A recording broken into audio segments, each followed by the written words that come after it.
that the reason why I took that digression in a sense is because I didn't the stereotypical about what a boy is, you know, like the snails and what is Puppy it? dog tails. Yeah, and puppy dog tails and that. I didn't like outside. I didn't like pain. You know, I was scared. You know, when I was scared of pain. I was scared of being when I played Little League. I was terrified of being hit. I didn't and this was an interesting thing about, and I don't know how I would have done this, John, but if there was some way that I could have understood or experienced the value of delayed gratification, the value of hard work. Why would I do hard work? Because my whole being It Boy was I'm going to avoid anything that doesn't feel good. Nothing. If it doesn't feel good, I don't do it. I don't want to take extra study and figure out how to work. There was no effort. The only effort that I took was if I wanted something. And if I wanted something, by goodness, I would edge and manipulate and shift and work and oh man, I was good at it. This was, you want to talk about, this is like writing fiction, you know, being someone who writes. I wrote an entire fiction of the world, of the way, in order to get adults to do what I wanted to do. And I knew, because they were busy or wanted to go spend time, I knew that it was easy for me to deflect them so that I could basically be in charge of myself.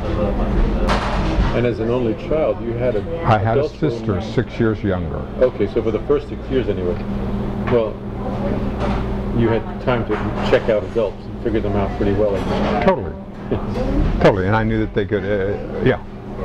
And I knew that they were very interested in, and did not want to talk about, and did not want to deal with, but to very innuendo-wise sex. I just thought, wow, what is that about? All this stuff that's underneath clothes and underneath, they are very, very interested in that. They are fascinated by it. They think it's naughty and it's important, and all these jokes about it and all this, but they don't. And so I'm just going, I wonder what that is about. I'm going to explore that.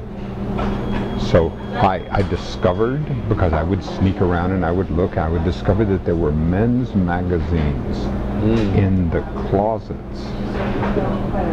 This was, I don't know how this is, but it wouldn't matter whether it was in New York or in Tennessee, where we moved to Tennessee. My stepfather was the purchasing agent for Alcoa, so he would go from one city. He would go, you know, we'd spend a year in Pittsburgh and a year in Chicago and a year in upstate New York and Messina, and then a year in Tennessee and Maryville, where all these Alcoa plants, you know, that we would go, and he was the purchasing agent.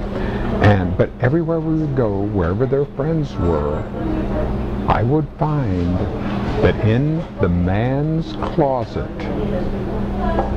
how they all agreed on this, I don't know. There would be a stack of magazines, and in these magazines would be naked women. I've got some at the house right now. I was just absolutely fascinated. I could not get enough of it. I just could not be. I was just completely fascinated with this. You'll be disappointed to know that Playboy no longer runs nudes. They hadn't even come out at that time. There was a thing called Argosy and Adam magazine and other. It was innocent that there were you never could show the pubic hair. Right. That was just one of the. This was all of a titillating. Right. We're dating ourselves now because we're from the pre-pubic period. Exactly. That was exact. And so this was the.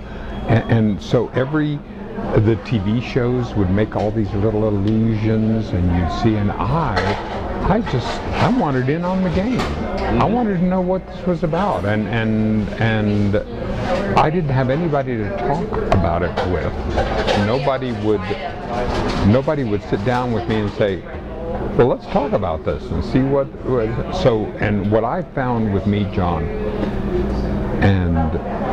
is that secrecy is the incubator of dysfunctional behavior. So that the more secretive I was about it, the more I would both feel bad about myself, and the more I was fascinated with it.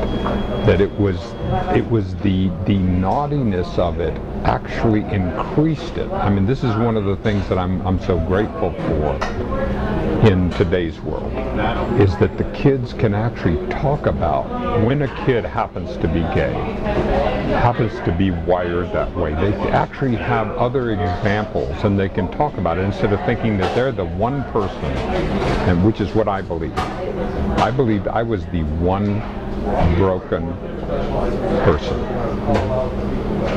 Now, other people who have different personalities than I do, as a natural optimist, I'm sure go into depression deeper and go into suicide, and I just wasn't wired that way. I would bounce back. Yeah.